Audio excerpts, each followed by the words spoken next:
Live from downtown State College. Welcome into the Lane and Tangwell Live Monday night call-in show. Ladies and gentlemen, we are back once again. The greatest chat in the world incoming. Got some Anti-Fragile beer here. Show is brought to you by Anti-Fragile Brewing Company. Make sure you guys go check them out on Calder Way. Best cheesesteaks in town too. Breakfast cheesesteaks as well with some bacon. It is good stuff. Been a long day. It's been dark. It was so dark, gloomy, and rainy in State College today. It really kind of fit the vibe. It was just, I felt, kind of a sad vibe. I had a lot of, angst and, frustration for a while. And now I'm kind of just sad. I'm like, damn, I've said, it affects a lot of people. A lot of people there's a lot of people that don't make a ton of money too. So it sucks for those people. Obviously, you know what you're getting into at the job. But after watching that presser today, I'd run through a great wall of China for Pat Kraft. Yeah, Terry Smith, man, we got to get behind him. He is a dude. He knows. He was a captain here. He understands what it takes. I think he's going to run some tough practices and make sure that guys are in. If they're going to be playing, they're all the way in and get this team refocused. I think that's the most important thing that can happen. Is say we got all we got left. That's promise is 6 games. And so you need to go out there and give it your all. You got to fight for your brothers. That people they're fighting for real life. They're fighting for the NFL, and that is really real for a lot of these guys. So it's going to be interesting. Yeah, I'm sure we're going to get a lot of favorite candidate. Who was my favorite candidate calls? We'll definitely get out of that. Yeah, I'm working on that double chat. Sorry. Yeah. We got John Ward back. He's still recovering from the weekend, so he's fixing it. You are getting some phone calls. You ready to jump in? Yeah, we'll jump into it. Let's do it. Let's do it. I'm sorry, whoever that was calling. All right. Here we go. You ready? Oh, let's do it. Here we go. We got a caller, ladies and gentlemen. What is your name? Where are you calling from? These are all from you. Ooh, press mute, please. This is Matt Walters calling from West Virginia. Matt, my man, what's your question? All right. So I was listening to Josh Pate last night, and I kind of agree with him. Matt Campbell has proven he can build a sustainable, disciplined program at Iowa State with far fewer resources than Penn State. Given his player development track record and ability to really maximize talent, shouldn't he be at the top of that list when it comes to the coaching search? Yeah, I think it's clear that Pat Kraft is kind of looking at any and everybody, every option like that. And I think it depends on kind of what you're looking for. You're looking for a little bit more of that proven, that's done something at somewhere like Iowa State. Obviously had prior experience at Toledo before that. So are you looking for a guy that's been around like that? Are you looking for an offensive coordinator, defensive coordinator, a Marcus Freeman type, where you are just upgrading someone, a Will Stein, in this day and age at the moment? Which route do you want to go? Because there is a lot of new teams in the college football playoffs, or teams that are with a first time head coach. So I think there's a lot of people that I would obviously you talk to them, but I think there's a lot of other people you talk to too. I'm curious if Urban Meyer were to say yes, I think Penn State's easily pulling the trigger on that as kind of a glue guy to kind of fix this back together a little bit. I wouldn't be shocked. But I just don't know if Urban would want to do it. Like you've accomplished that much, 2 different places. I don't know. No, Marcus Freeman would not leave. I think we got that under control finally. Sorry about that. Good stuff, John. How you doing, man? Good. I'm a little worried about you, buddy. Yeah, it's been down. It's like been a down. Big sad teddy bear that's also a little scary when you're down. Yeah. No, Urban. Yeah, he is a real option. He is out there. He is. I'm sure he's being talked to. We got a caller. We do. What is your name? Where are you calling from? What's up, Landon? This is Noah Hilligas from State College, Pennsylvania here. Just wanted to call in. I just have some thoughts on the season so far from some things I've heard. It sounds like the disaster all started earlier in the summer. I don't know if you can confirm this or not, but supposedly I heard that Franklin wanted to negotiate his contract again with Pat Kraft, and Pat said no. And he supposedly went behind his back to the president to try and get this done. I don't know if that's utter BS. I don't know if you know anything on that. And the other question is, it seems like everybody's saying Matt Rhule is Franklin 2.0. I just looked up his record against top 25 teams. He's like 2-23. He's 0-11 versus top 10. So why would we pay him if he can't win? Probably going to be $12 million a year. When we pay Franklin $8.5 million, probably get the same results. Now I get it. He's not comparing apples to apples. Nebraska, Temple, and Baylor aren't Penn State, but do you think that's the most likely candidate, or is there somebody else that we might be able to go get? Yeah, I think that there is a little bit of truth to that, and then I don't think Matt Rhule's your number one. I think there's a lot of other people you'd like to try to get instead of him. But like you said, I as much as he hasn't done it. He has walked not only into Temple, Baylor, Nebraska, but pretty much every single one was just a straight up dumpster fire when he walked in. So honestly, he needs to start taking better jobs. But it's still, I think there's other guys I'd want ahead of that. I don't know. Here's what I'll say. Everybody wants to say Cignetti. It's not possible if Indiana goes deep into the playoffs, and I think they will. You're not going to wait until mid-January. Let's just say Indiana makes it that far, mid-January, to get your head coach. So I think Penn State's even going to have their head coach pretty much decided to a degree in 6-7 weeks. Oh, I did it 6-7. Damn it. I truthfully do, and I don't think you're going to wait that long. But hey, nor would he. I don't think he wants to leave at that moment. I think you want to accomplish something real there first, and then Cignetti can look around. And yes, for anybody that says that Indiana's a better job than Penn State, stop doing drugs, kids. Tell you what. We had one super chat here. Oh, Lionscraft Landon, I have to know how Coach James Franklin gets fired, but AK still has a job. I need an explanation. Is there no one else to call play? Send AK back to KU. Thanks for the donation, brother. Here's what I want to say. I want to see Andy Kotelnicki without James Franklin as the head coach. I'm almost excited to see was there any reins put on him? Was he shackled down a little bit? Was the play calling changed? Can Andy Kotelnicki kind of just do his own thing? I'm curious to see. We got a caller. Thank you for the donation. 6-7, yes sir. What is your name? Where are you calling from? Yes. Mike from State College. Mike, what's your question, my man? So I had two questions. So one is, I've never actually played organized football, so I don't know how this works, but obviously we lose Jelon Sider in the offseason. We bring in Stan Drayton. Nick Singleton obviously doesn't forget how to run. So what is the impact of a running back coach? Would that explain why Nick is having such a down year? And secondly, more so for the UCLA game on the 4th and 2, the jet sweep thing. Does James have does he listen to the headset and he hears that play come across and is like, yeah, that's good, let's run with it? Or does he just sort of stand there and let Andy sort of do his thing? Yeah, so first off, Nick Singleton, I think it does. It's the coach that talks to you every day that gives you the coaching points that then you need to go ahead and execute. So I think Stan Drayton does have to take a little bit of that blame there. But at the same time, Singleton was never a great open field runner. He was just fast. He would break through. And now, for some reason, he's lacking the confidence to just hit the hole. His greatest attribute, that he would hit the hole like a ton of bricks, like a bowling ball, and he also had great top-end speed. Never really had necessarily the vision or ability to set up blocks like Katron Allen. But that was all right. That's why it was thunder and lightning, and it was completely different there. As far as the play coming in, James Franklin definitely hears it. I think it would be probably unfair to assume that Franklin's going to give a yes or no on every play, because the play's got to get in. It's got to get in. That's a quick process. I doubt he can do that every single time. But, on big downs, if James Franklin feels a certain way, I'm sure. Yeah, he said that. He said, I'm involved with the play calling as he's ever been, and I think that he will get involved from time to time if need be. But the play calling, I'll just be honest. You guys, you'll see on the film breakdown that's coming out, should be out in a couple hours for the bloggy.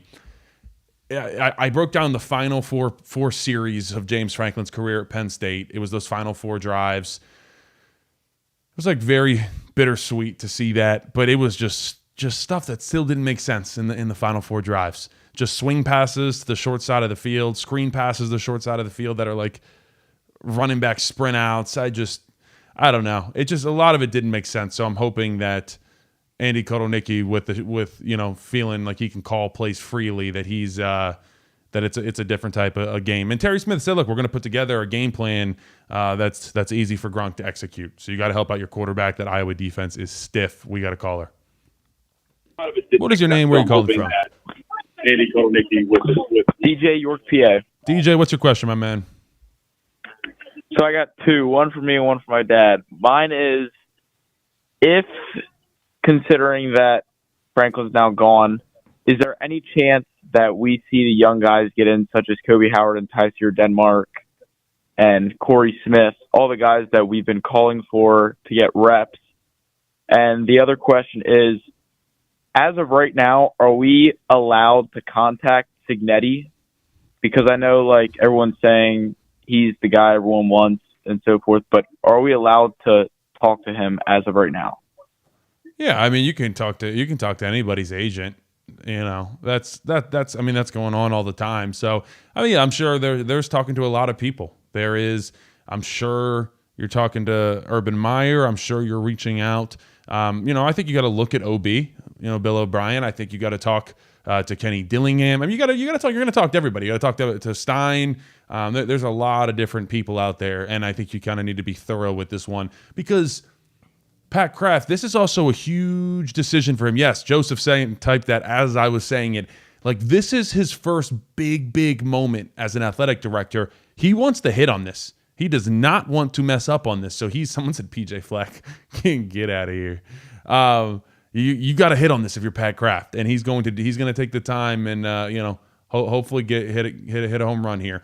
JW says, will the timing of this impact any candidates?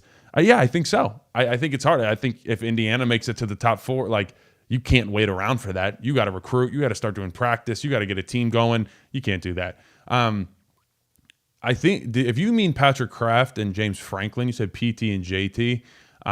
Sauer before the season started. Does not seem possible. Pat Kraft just started having doubts after the season unfolded, including first 3 games. Pat Kraft literally gave the quote. Thank you for the $10. He gave the quote that it was not just these first 3 games. These past 3 losses, I should say. He did say that. Yeah, he said that in. Oh, did you watch the video from earlier, John? I'm omni and then whatever one means seeing. Oh, okay, good. So you're tuning in. I appreciate that. Double tune in there. Yeah, I think it's clear that yes, there was you got to win this year. And one caller earlier asked about that was the word that James Franklin was looking for, kind of an extension or, more money. And so it's like, all right, prove it. And you go out and it's the biggest prove it year already anyways for you. And this happens. And it's probably one of the worst moments in Penn State football history, probably a top 3 worst ever. And it hurts, man. It hurts. It sucks that the guys have to go through this. Hopefully they can rally around Terry Smith there and, try to salvage what's left of the season and a lot of NFL draft stock. We got a caller. What's your name? Where are you calling from? I'm Matt in Jersey. What's your question, my man? I have one point and I have one question. So my point I would want to make is that, and I think this is the main reason why they let Franklin go, is because his main selling point was like, we don't have that low a ceiling, right? We will not become Nebraska. And the moment we were 3-3 and became Nebraska, we no longer feared that because that was our reality. And we hit that floor that we were told for quite a long period of time that we'd never hit with Franklin. And so as soon as that became the reality, the fear of being Nebraska was no longer there. And to me, that was the biggest driving factor of why we let him go. Yeah, I think you're right. I think you get to a point where it was a great run, but you weren't going to get over the top. And Pat Kraft basically said that. He said, I am here to win a national championship, multiple. He said national championships. Struggling here.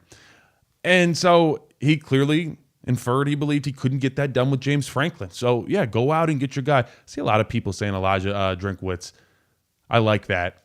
Imagine Drinkwitz came back with Bo. It would feel like we hopped on an alternate timeline if that were to happen, and it would not feel real from this point on. It already feels weird, but I think it would be a lot more weird if that happened. I only know James Franklin as the head coach of Penn State. I'm sure a lot of you were here for many years of Joe Paterno and then OB and all that. But all I remember, I didn't start watching college football until probably 2015. I was huge into NFL, and then I started to want to play, and so I got into it. And all I remember is James Franklin as Penn State. So it's weird. It feels really weird. We got a caller. What's your name? Where are you calling from? Hey, what's up, Landon? Nick calling from Tampa. How you doing? Doing well, brother. What's your question? First, I was scrolling through YouTube the other day. I happened to stumble upon my first Landon Tangle hate video from an Oregon fan. So just wanted to say I appreciate all of your willingness to put yourself out there, and I think the whole Penn State family appreciates your openness over the last few days too. My question for you would be, especially former player, former guy inside that locker room, like what would you, if this was you 3 years ago, what would you look for in a head coach? Like what would you want to see, background, traits, anything? Yeah, I would like someone. I'm leaning towards a younger guy. I would like to get one of those young kind of mastermind types, whether it's offense or defense.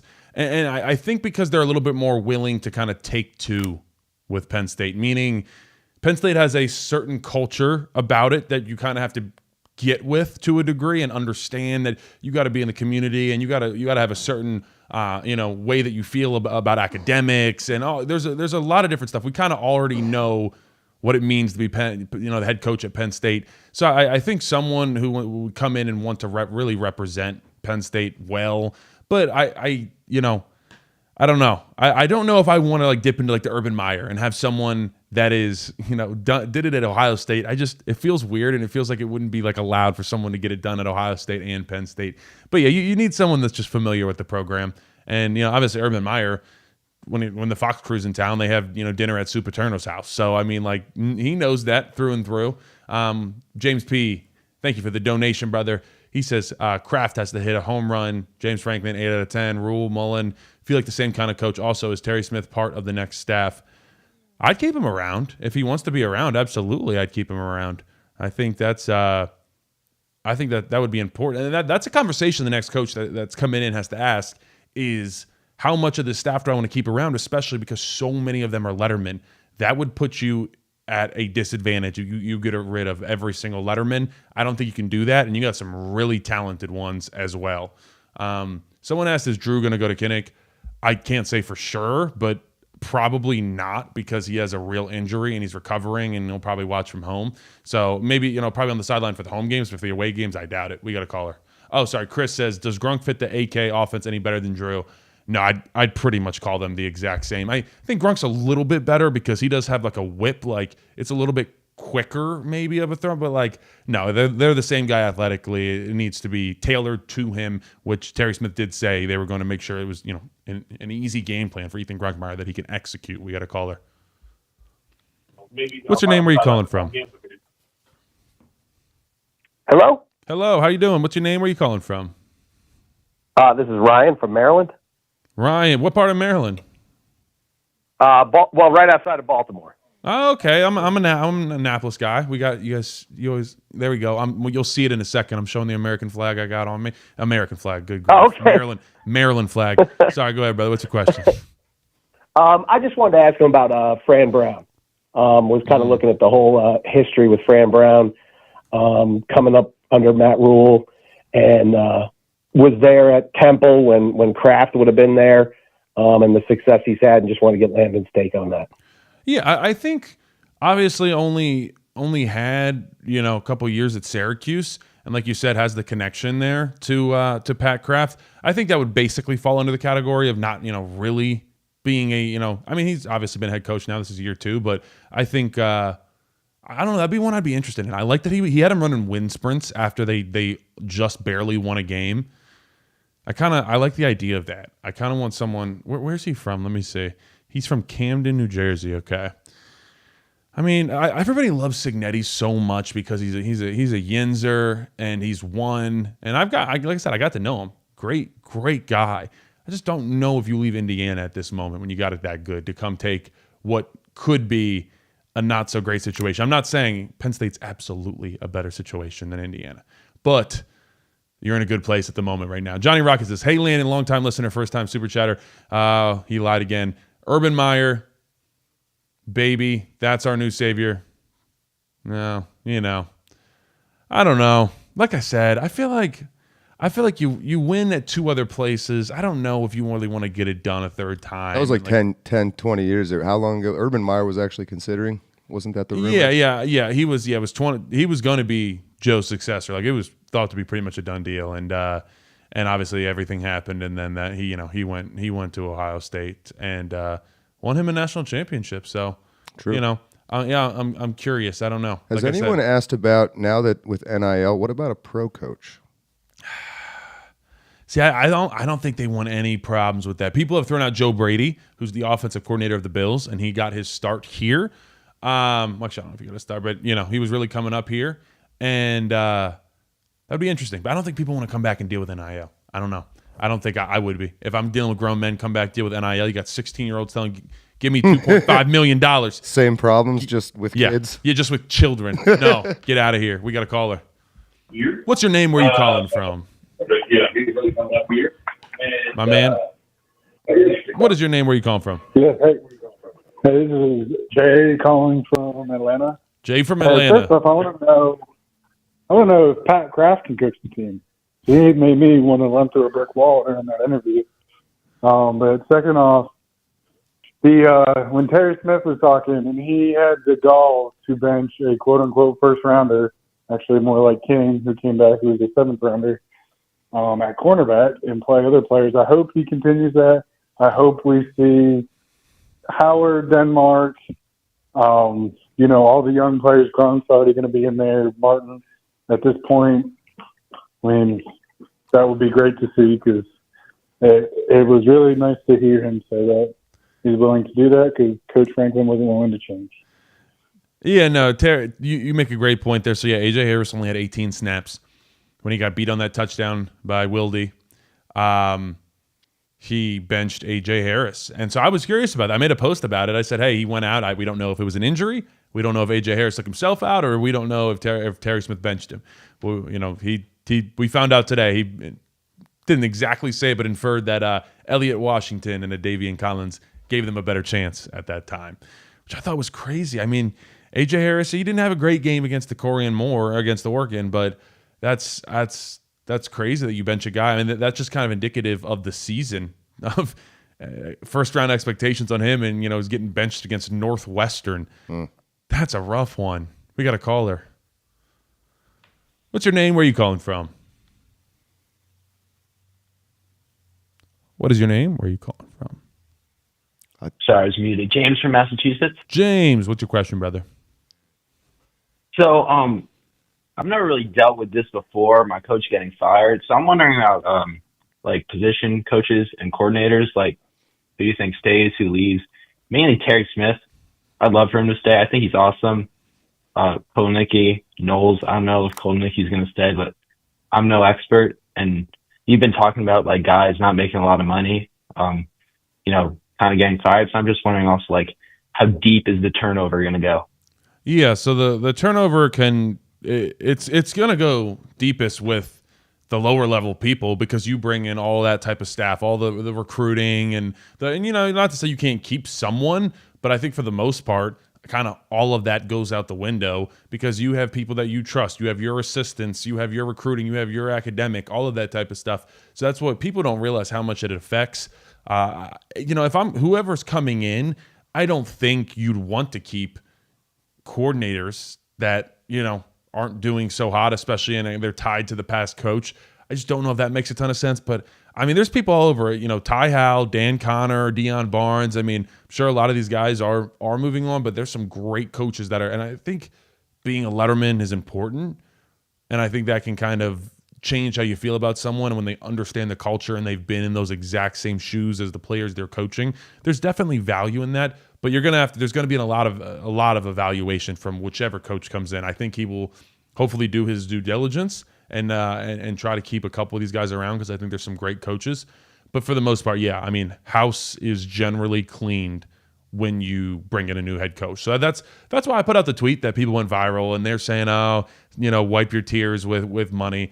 I mean, I'll guarantee you if everybody were to go, I mean, that's 100+ people, and I would say that 95% of them probably make under 100,000. There's so many people that are involved in that don't make buku bucks like assistant coaches, coordinators, or James Franklin. So Cornwall always with the tweets, John. Donations. It's basically, it's interesting. Cornwall, I appreciate you always, though. There's some names getting thrown out. Franklin. Jerry Neuheisel. Yeah, I'm with that. Bruce Arians. There's a throwback. It's a Pittsburgh Steeler guy right there. I liked him when he was. Yeah, Trace is someone that's, like I said, there's a lot of people that you got to look at if you're this new coach. Yes, we have a caller. What is your name? Where you call it from? Tony from Bulgaria. Tony, what's up, brother? So my question is, and this is a serious one, should Penn State hire a general manager to strictly negotiate the NIL contracts and take that burden off the head coach? I feel it creates a horrible environment for the head coach, a really bad dynamic between the player, coach, the parent, and the agent. And I think those roles should be completely separated. And if Penn State's hiring a head coach, they should invest in a general manager to help with that, because it's too much for any head coach to manage simultaneously. Your thoughts? I am in total agreement. Andy Frank was acting as GM, but the problem was he did a lot of player personnel stuff and like outside of just what a GM would do, and it was a lot of managing. Like I feel like you also need someone that's been some type of GM prior. So I think that was definitely a mistake from James Franklin there. But I mean, naturally, you bring in a GM. GMs are the bosses of the head coach. So if it's up to you and you're James Franklin, you probably don't want a GM, I guess. You look at it that way of, someone kind of looking over your shoulder. So you're going to need a GM, though, especially what you're dealing with now. You're dealing with these fraud agents. If there's one thing the NCAA can enforce, could you just enforce if you want to represent any type of NIL for an athlete, you got to have some type of certificate or something. Just letting like QB trainers represent these 5-star QBs, and it's the most toxic thing, and they're taking 20% of all the money made in NIL. I mean, it's sickening. It's absolutely sickening. There's a lot of like trolling going on in the chat, like old school trolling, like people making usernames of like that's coaches and players. It's great. No, it isn't the same person. Actually, I just assumed there was somebody that was just switching their name. Yeah. Maybe it's really Matt Rhule. I mean, we don't know. Yeah, but no, Stephen Connolly makes a good point. Like GMs don't have to be necessarily the boss, but the coach has to completely and fully trust them to take some things that are very much normally kind of the coach's thought process. So that's what has to change for a lot of these coaches. They're used to making decisions overall on this recruit, that recruit. Then you're leaving it to the GM to a degree to kind of handle that type of stuff. So it's a big letting go of something that you've had. And that's hard for some people, especially people that are used to being in power. Johnny Rocket. Is there any talk of letting Kevin Horn or PSU Dylan be a part of the coaching search? Thanks so much. First time chatter, first time donator. Appreciate you, man. We got a caller. You didn't answer. Oh boy, that'd be a heck of a staff. I'll tell you what. What's your name? Where you calling from? Yeah, God bless London. This is Trent from Columbus, Ohio, and don't worry, I'm not a Buckeye to begin with. Hey, I got a few questions that people probably haven't asked you before. How long does it take to incorporate new plays into the playbook? The second question is, what do teammates do outside of practice to bond, especially with the new QB coming into the system, right? How's he going to know how his wide receivers break, take corners, routes, and all of that? Appreciate it. Also, possibly if things don't work out with Jim Knowles, Brett Pry back at a defensive coordinator. Oh boy, I don't know how I feel about that one. We'll have to talk about that. Wait, what was your first question about the playbook? Sorry. How long does it take to incorporate new plays in the playbook? Yeah, so is it something that's implemented beforehand, yeah, before the season?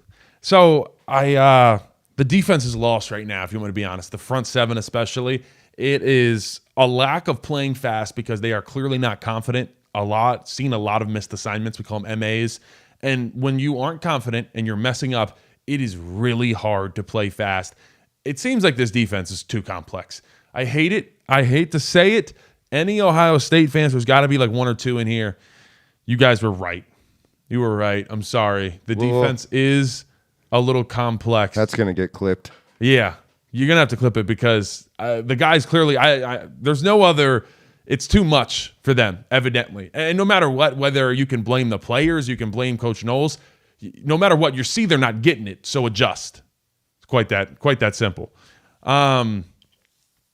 What else do we have? Oh, he asked, what was his other question, John? You got that in the steel trap there? I'm running the show, man. I ain't even listening. Yeah, lost the other question after. Let me dig into it. We do have a caller, if I can remember it after this call. There you go. Someone will remind us in the chat. We'll take a call. What's your name? Where are you calling from? Yes, my name is Nate from Lancaster. How are you? Nate, doing well, brother. Doing well. What's your question? So Eli Drinkwitz. I really want Eli Drinkwitz there. I think bringing back Bo is possibly awesome. He's a fierce recruiter. He's already replaced coordinators. Tell me your thoughts. Are we going more traditional like Matt Rhule or like something like that? Yeah, I feel like Eli Drinkwitz would be exactly kind of what you're looking for. I mean, you're going to talk to a lot of people. We're going to hear so many names over the next 6 weeks, and it's okay. I'm going to give you guys a lot of information. We're gonna do some profiles for you guys. Don't worry about it, and we're gonna figure out who's going to be the best option here for Penn State. But I think, yeah, I kind of want a younger guy. That's where I'm at. Whether it's someone like Drinkwitz or Brown at Syracuse. Even I'm not saying I necessarily want them, but even if it's a recent new head coach, I just think I want someone younger. I want kind of one of those new masterminds. That's the vibe that you want in the NFL as a head coach these days. Why not college football? And then you also bring Bo Prabula back home to State College. Imagine that. Once again, the storyline. I've seen a lot of Brian Hartline. People seem to really like that one. That would be a jump. That would be a jump. I'd be curious. We got a caller. What is your name? Where are you calling from? Hey, Landon. This is Dan from New Jersey. Dan, what's your question, brother? So I was talking to my friend yesterday, and I don't think we're going to find out like who the head coach is for a while, but I just wanted to touch on, if we are going after Cignetti or Will Stein type of person, how will them making a deep push into the playoffs, impact our decision on coaching? National Signing Day is in early December, and with a new transfer portal for non-playoff teams, that's January 2nd to the 16th. So I want to see what your opinion is on when we will, pick this head coach. Because obviously if we got someone like Cignetti, and he's making a semifinal, he won't just accept the job in the playoffs and then tell his players that and then try to rally them to play Ohio State in the semifinals. So I just wanted to kind of see what you thought about that. Yeah, I think any coach in the college football playoffs is, unless you get an absolute yes where their team knows, which I really don't think any of them would, I don't think you can go after a college football playoff head coach this year. You can't wait that long for your squad. You get done, when's Penn State's last game? I mean, it's pretty much late November. Let's see, Penn State. It's that trip to Rutgers. Can't wait. November 29th. I mean, Penn State needs to know by November 30th who they want. I'm going to be on not they're necessarily fully free yet, but that needs to be almost decided at that point. You got to move quick. Like you said, you got signing day very soon after that. You need to have a head coach for signing day. I think that is very, very important. So I think it's going to happen quick. I don't know. Has anyone asked, are there other schools that are going to be competing for hiring with Penn State? It's a good question, John. That's a good question. I mean, there definitely are.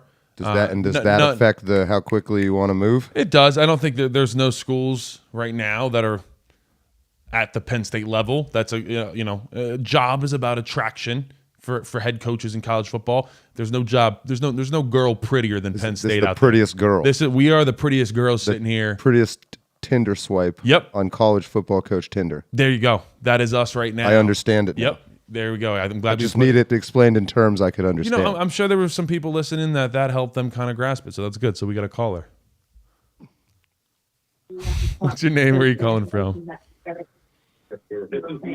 Stephen calling from New York. Stephen, what's your question, brother? I got two questions. Why do you think Terry Smith benched A.J. Harris on Saturday? Wouldn't his playing time make them more flexible on the D-line? Second question, do you think Franklin's biggest fault was always trying to keep players within the environment and never letting them transfer out, given many of these guys were never high impact or made an impact, whether it be offensively or defensively?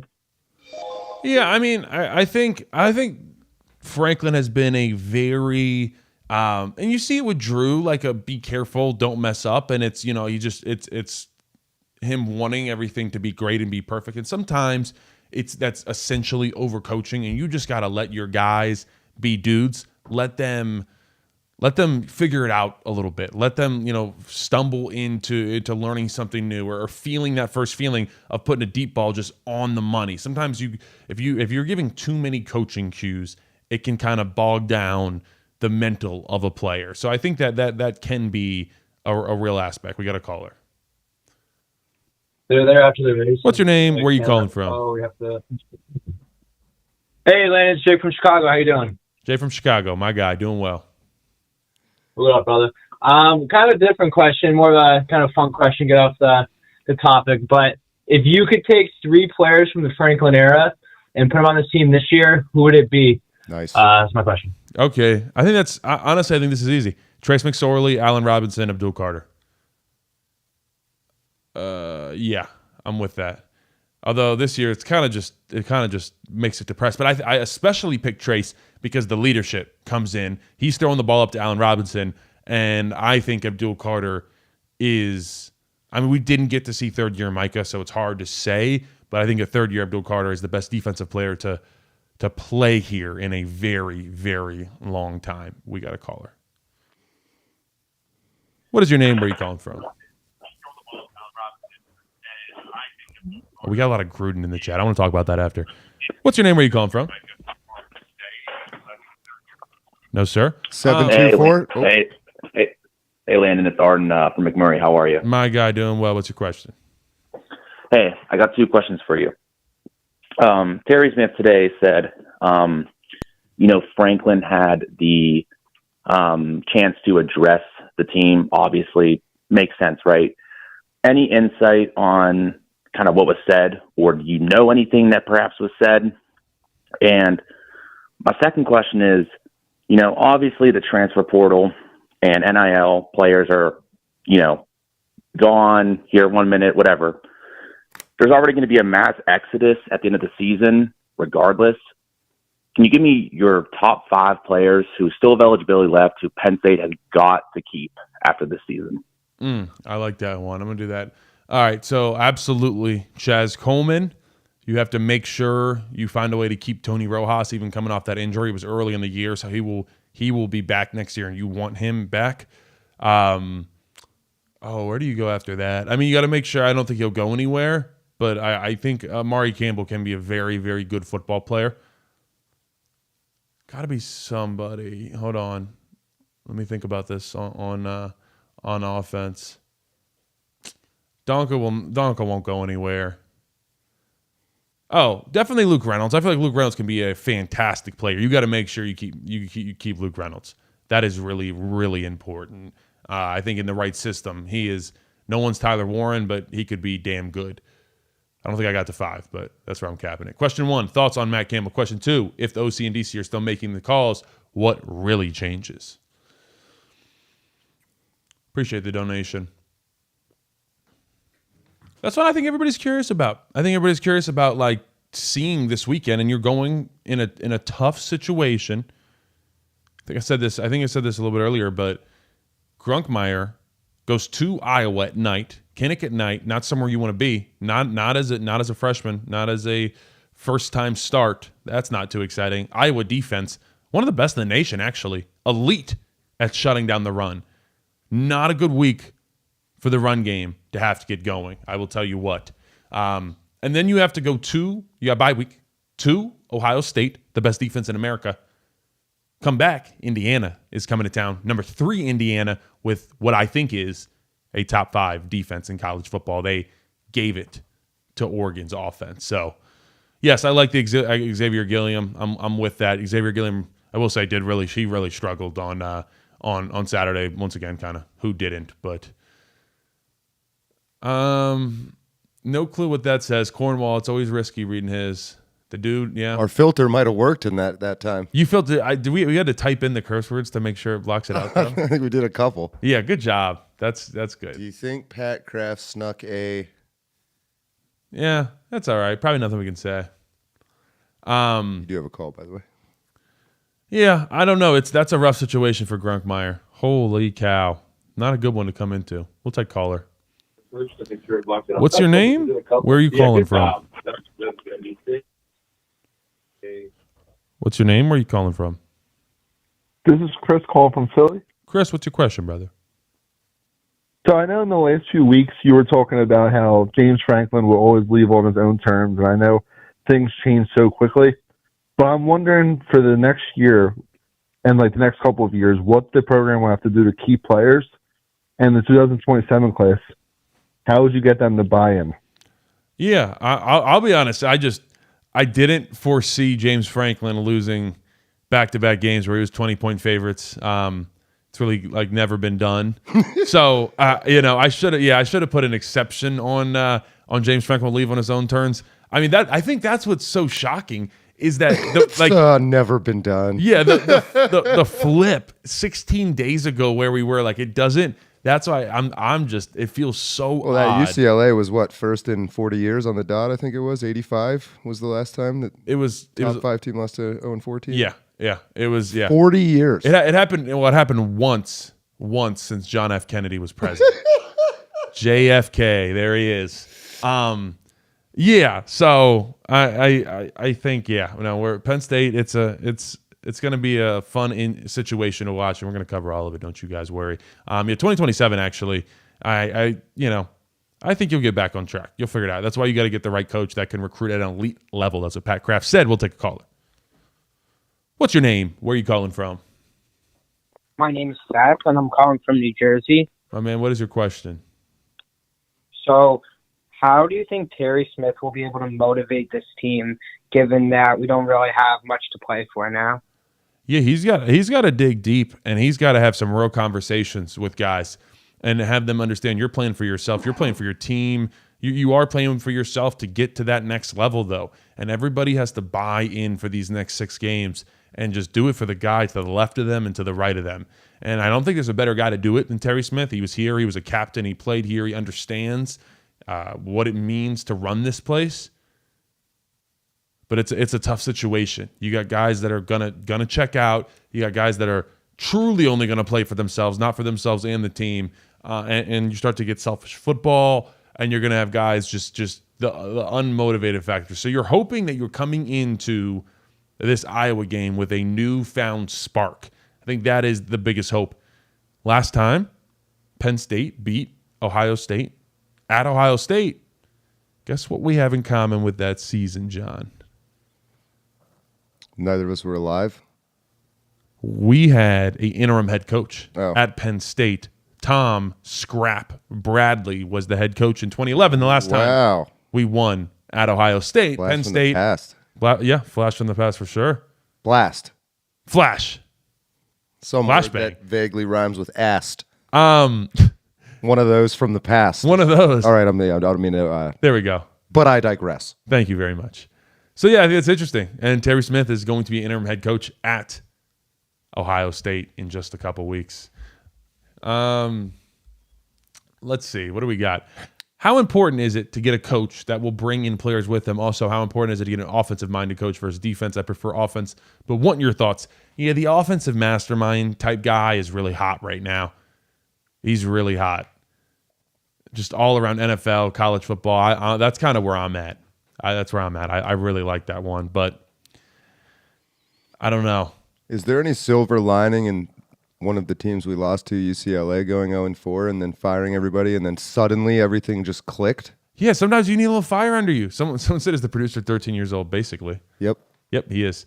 Yeah, they clearly got a fire lit under them. They got inspired. We were the team that inspired them, John. Not in a good way, brother. Yeah, that is Shane. Good point. 2011 also had a interim coach. It was Luke Fickell. Heck of a time.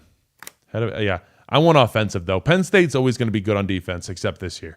But we'll get back. Don't you worry. Get you an offensive minded guy. We got a caller. What is your name? Where are you calling from? Oh, man, we got hung up. Just like that sounds like that was Jim Himes. We got a caller.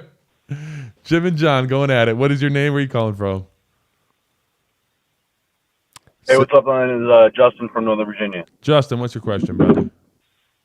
Hey, my question is, do you envision Grunkmeyer being able to play a little bit more from under center than Aller did? I never felt like the RPO offense was a good fit for Aller. Grunkmeyer seems to be kind of a similar stature, playing style, and I felt like a lot of Aller's success came, at least a lot of his deep game or deep pass attacks came from under center with the play action. I felt like we ran a lot better from under center. I'm wondering if you think Grunkmeyer will be put in that type of position. I think I would probably like to go under center.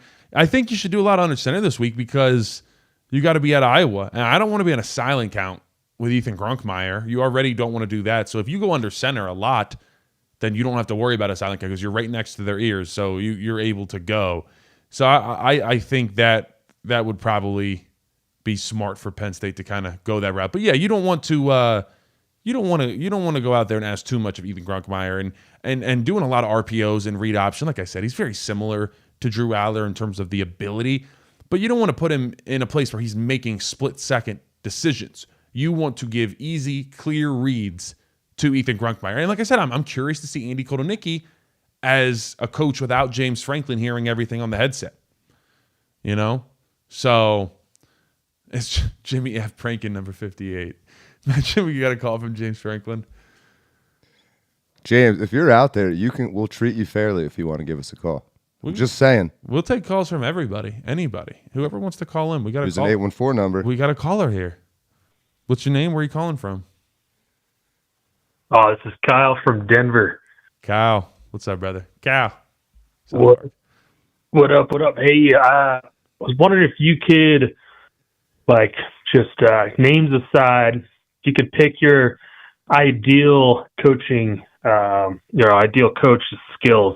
How would you rank the top 3 skills? Is it recruiting number 1? Is it X's and O's number 1? I mean, motivator of kids. How would you rank those? I'll listen offline. Thanks. Yeah, I appreciate it. I'll go. I want to go. I mean, I feel like you got to put leadership number 1 because you have to be someone that the coaches respect. You got to have a fire. You got to have a little bit of extra fire. I don't know. I try to keep this show Energy? Generally PG, but I want to say one of the D words. You got to be a little bit of a. You just got to have that. You got to have an edge. You got to let's go. You got to have that to you. And then number 2 for me, no matter what, I would almost put this 1, but I'll say that leadership and that edge is important. X's and O's. I want the type of guy that you walk into his office and every single time feet are up and he's got the cowboy in his hand. The cowboy is what you see the coaches with when they're doing clinics and stuff. It's the remote basically that you run film on. I want him just there with the cowboy, just scrolling film, watching. Andy Reid watches Northern Cal versus Sacramento State from 1984, and that's where he found a trick play. You've heard that type of stuff from the Chiefs players. That's what I want in our guy. I want a guy obsessed with ball, that knows ball. We don't need a CEO manager type. We need a guy that is a ball player. If John Gruden was there, I would give everything I have to be able to just break down film with Gruden all the time. Just watch film. Oh my gosh. I want John Gruden just for that. That's actually an interesting, fun version of the question. Imagining someone that wasn't a football coach that you could hire. Who's a famous person out there that you would hire as the coach if they knew football that encapsulates what you're talking about? John, this is such a good addition to the show. Who would I want? John Cena? I'm probably going to go. Ba-ba-da-ba. Yes. Okay. John is 13 years old. Oh, it's probably got to be a football movie here. Oh man, I don't know. Remember the Titans? They inspired the hell out of that team. That's a more reasonable version of the question. You mean like a fictional football coach? Yeah, I was kind of going that route instead of. What's James Caan's name in the program? Oh, I know what you're talking about. Yeah, I don't. Program's a great one. I like The Replacements too. A lot of good football movies out there, guys. Any Given Sunday. There's a lot of good out there. Yeah, give me Al Pacino, but give me. Yeah, I like Al Pacino. There we go. We got a caller. What's your name? Where are you calling from? Bud Kilmer. No, Bud Kilmer's last. What's your name? Where are you calling from? That's enough out of you, brother. 603. Give us a call back. I've seen a lot of people have asked, like they've asked, who's my number one? Like there's no way to know right now. We are throwing out feelers to probably everybody. If I had to choose, yes, Kurt Cignetti would be the best option. I don't think it's realistic. DJ Khaled. I don't think it's realistic because he's going to go too deep in the playoffs. I don't think he wants to leave Indiana right now. So I'm tempted to almost like. I don't think I wanted the Urban Meyer route. I said I'd like Manny Diaz. I know. People are going to say he hasn't done it. Like he knows who Pacino is. Look at Sarah talking trash. This is crazy. Do you? Did you just play that? Or did one of those moves where you just pretended like you knew what was going on, but you didn't? Al Pacino? No. You know who Al Pacino is. Come on. Yeah, absolutely. Oh, okay. One of the greats. Do you? I'm still not sure now. Yeah. One of the greats. Quiz me. Give me A, B, C. What movies is he in? Say hello to my little friend. What movie? Scarface. All right. Yeah. Kraft indicated he wanted elite recruiting. What experience does he have at all alone the last decade that would indicate he would be any good Belichick level nonsense? I don't know who that was aimed towards. I'm going to be honest. I'm trying to find input. I don't know. But this one? Recruiting is different nowadays. Yeah. I'm not sure who he was referring to, but I don't know. I don't know. I don't think I would like the Urban Meyer level stuff. But Manny Diaz is a great recruiter. I'll tell you, gave speeches that made you want to run through a brick wall. I absolutely love Manny Diaz. He'd be talking to the defense. The offense would be leaning in like this. Like greatest motivator I've ever been around in my entire life. I think John Gruden would be unserious by Penn State. I don't think Pat Kraft, with his reputation on the line, his first big hire, would he pick John Gruden. Ed Orgeron, I don't think Ed doesn't fit State College. There's got to be a fit. You got a guy with like that Southern accent. That's not State College, man. We got a caller. What is your name? Where are you calling from? Landon, what's up, man? This is Dotson's Cheesy Deal calling in again. How you doing? My guy, doing well. How are you? Good, thanks. Hey, I wanted to ask you your thoughts on possible retention for Jim Knowles, or just what you think about his future. I know you kind of brought up how this is a clean house situation most of the time, but don't you kind of think he'd be a highly attractive candidate for the next head coach? I mean, he was one of the most exciting Penn State hires in a long time, and now kind of feels weird. He just might be done after not installing, a tenth of his defense. So what do you think about that? Yeah, I think it's hard because it has really not been. I mean, it was good again. I mean, 17 points in regulation against Oregon. It was good, and then it just kind of fell apart. I do think Tony Rojas losing him was a huge part of this defense. And so that hurts, but you can't lose one player and say that's why the defense is horrible now. It makes no sense. So I don't know. It would really depend on if the new head coach wants to bring someone with him. I think if he doesn't bring someone, you maybe could stay, but I don't think it'd be a good idea. Like I said, it's the lack of adjusting is what really makes me question Jim Knowles, because it's clear something isn't working, and I get it. It's hard when you don't have an answer and the players are not playing great, but you got to simplify it. You got to make it easier. You got to dumb it down a little bit, and let's just go play football. And it looks like everybody on defense is thinking too much. And when you're thinking too much, you're not playing at 100%. You're not fully confident in your capabilities, and that's why guys are losing one-on-one battles to inferior talent And that's the hard part. You always whoop up on these Northwesterns and UCLA because you have more talent than them. And it's been clear our talent, the effort ain't being put in, that it needs to be put in. Let's see. What do we got here? You guys call in. We'll be, we got a caller. What is your name? Where are you calling from? Hello. Hello. What is your question? Well, it's not a question so much. I was just going to point something out. University of Indiana, which is number 3 now, had 30 transfer portals in 2024, 18 in 2025, including their starter quarterback and other star players for them. So I think it's the mentality that has to change and get a coach with the mentality to compete and use the transfer portal as compared to James Franklin, who stated several times that he didn't believe in the transfer portal, that he'd rather play his own guys and develop them. Yeah, I think to a degree, Franklin, and it's a great trait to have, but sometimes when traits go a little too far, they can hurt you. And he had the family trait and the loyalty to a fault. And so I think that's what you started to see, where he feels like, I got to play these guys.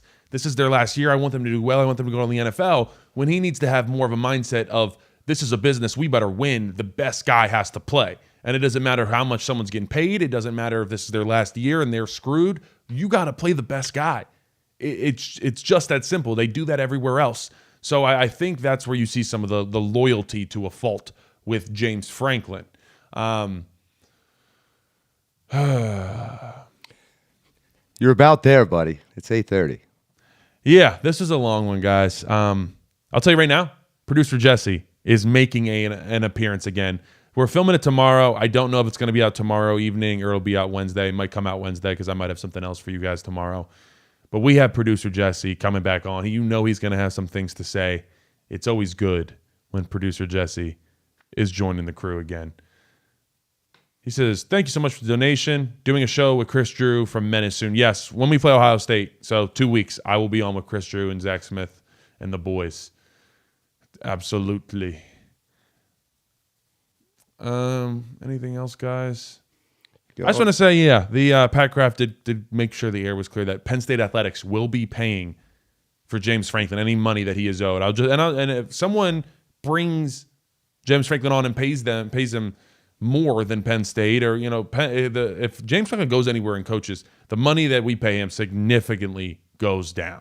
Austin, thank you for the donation. Arbuckle or Stein both look like geniuses. Yeah, I'm in with the genius type. I'm in. I think you go that route. You try. You make sure it's a guy that wants to buy into the culture and understands what it means to be a Penn Stater.